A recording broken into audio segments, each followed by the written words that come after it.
Hey everyone, it's Dr. Louie and Dr. Namani back again today with another episode of The Athlete-Spine. And we're really excited to have Charlotte Buck here today with us. She is the stroke seat of the women's 8 for the U.S. Olympic rowing team that's headed to Paris here soon. And she's actually also a former Olympian, having participated in the 2020 games, former team captain of the Columbia University rowing team. And so we're really excited to have you on here today. Thank you so much for having me. Yeah, and we're sort of doing this segment over the next month or two, sort of on focusing on the Olympic sports and trying to bring on individuals like you who are clearly at the top of their game right now, and other people that help support the athletes. But we know that there's so much that goes into training, right? And you obviously know that very well. And in rowing, we know that you're actually sort of in an awkward position for a period of time, and we've seen that there's a fairly high instance of low back pain sort of in your cohort as well. So I don't know, tell us a little about your training, what you do, and how you work on preventing injuries.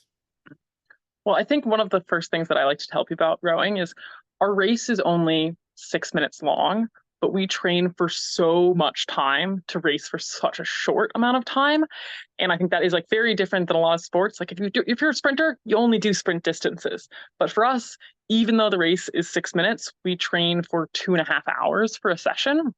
And so it is an incredible amount of volume. We'll do up to 50 kilometers in a day. And that obviously puts like an incredible amount of strain on our bodies. I think the components that have really helped me with that the most are that we have a really good strength trainer here in Princeton. And personally, I know like a lot of former college athletes, if your sport is not sort of weightlifting based, my weightlifting coaches, well, the first people who would work with at Columbia for weightlifting, they didn't really know rowing. They really didn't know the correct, like what sort of training we should be doing to facilitate and help us be the best at our sport, since it's a bit different being a power-based endurance sport than either a pure power or a pure endurance sport. And then we have an amazing group of PTs that we work with that have been incredibly integral to keeping us all healthy here. We are lucky enough to be able to see them once or twice a week for half an hour session, and they do a lot of like manual work on us. And then we all have exercises that we do outside of practice. Those are often implemented in, we all get to practice a half an hour before our first team meeting so that we can do a little warm-up jog, do some core, do some stretching, make sure we're actually all ready to go. Since our practices are also quite early in the morning, you want to make sure that your body is in the best position to get going and pushing hard at 7 a.m. As you're going. And then one of the other new components is we've been working with this wonderful yoga teacher named Marina, who is a former rower herself. And I think that has been incredibly good for us to like slow down, make sure we get some extra time just in our own bodies and working on what we need to address any concerns. I will say I personally have struggled with some back issues in the past, not to a terrible degree, but in 2020, before the last Olympics, or I guess 2021, before I was selected to the team, I did have a back spasm. And a lot of that was due to like, we were training probably the highest volume I had ever done. And it was just, my core was sort of giving out, and then my low back gave out and had a back spasm, and I had to spend a few days out. And that was definitely nerve wracking. Okay, we're only 6 months out for the Olympics. Like I can't go down for the count right now. Yeah. I mean, that's gotta be super scary, and from our standpoint, we obviously see lots of people with back problems, and the good news is that most of it is relatively benign. It's muscle spasms and things like that, and then kind of get better.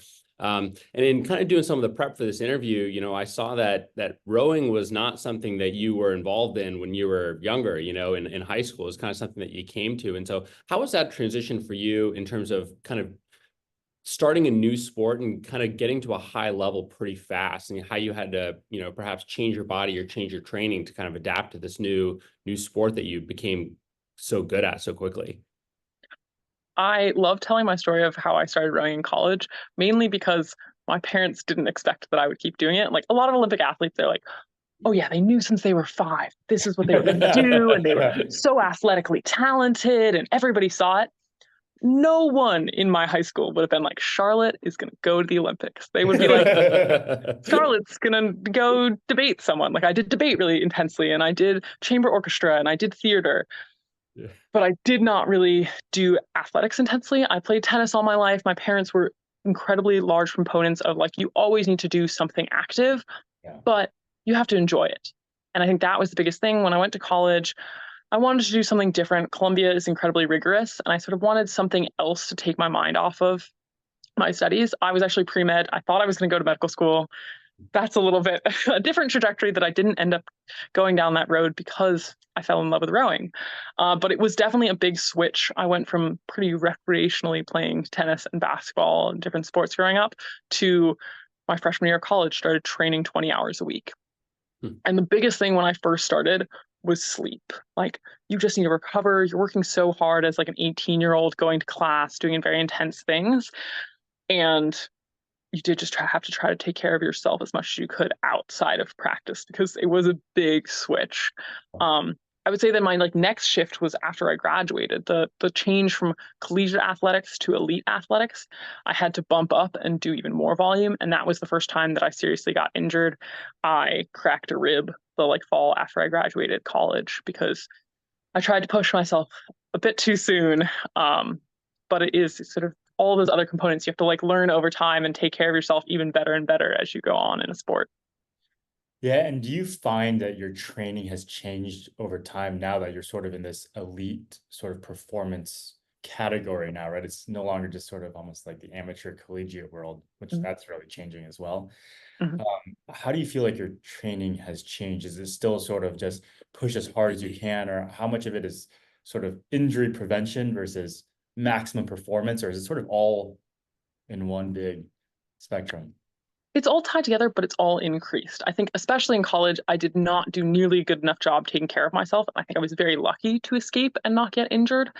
I think collegiate athletes don't think that much about, okay, you need to do extra core. You need to do all these things. You're so exhausted. And you think that going to practice is enough.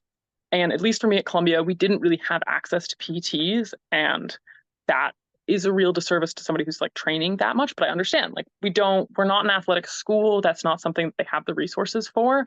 But I think it is so important to speak with somebody who really understands how the stressors are affecting your body. And they can help teach you, okay, when you start feeling this pain, this is not just fatigue pain. This is something extra. You need to modify what you're doing. I do think, like, as I have progressed in rowing, I have learned to actually row better. So if I row well, I am less prone to injure myself. But that isn't sort of the full story. Like, as long as I am moving well, it's sort of like if you look at weightlifters, if somebody is weightlifting badly, you're like, oh, I can see that you're going to hurt yourself. And it's the same in rowing. Like, I think it's a little harder for outsiders to know when you're not familiar with rowing. You're like, oh yeah, that person erging on the erg at the gym, they look fine. For us as professional rowers, we're like, no, please stop doing that. And so, like, the technique is so paramount. And I think when I was younger, I thought that I could just like smash and smash and smash and smash, and I would be fine.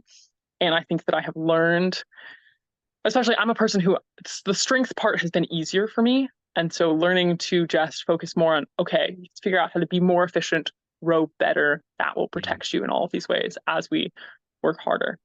Yeah, I mean, and that kind of translates to a lot of sports, right? I mean, if you see like a golfer with a really crazy swing, you know, and you think to yourself, oh my gosh, that person's back is not going to last, you know, or a pitcher who's got, you know, mechanics that don't look like the normal mechanics, you think, oh man, he's headed towards a Tommy John surgery. So I think that certainly transcends, you know, lots of different sports.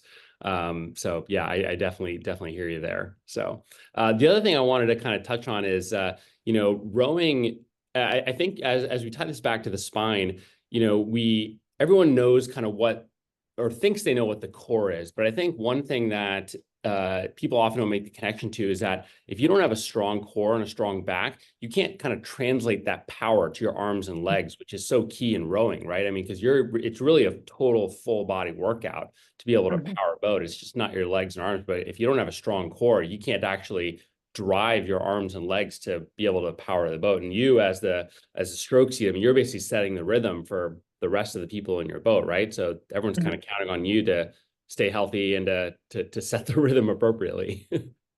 Yeah, I think that consistency is so important in my position. And I think that having strong core, and I think to your point, like, people don't understand the core is not just like your abs in the front. It is the whole system. It is sort of, we talk about in the weight room of like keg up, that you need the whole system to be strong, including the bottom. And I think that's the thing we've added this year that people generally don't talk about, is that myself and some of my teammates have started doing pelvic floor therapy.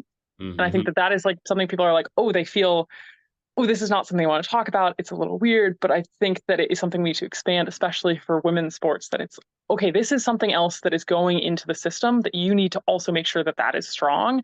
And it's a component of keeping your back and your spine healthy. Yeah.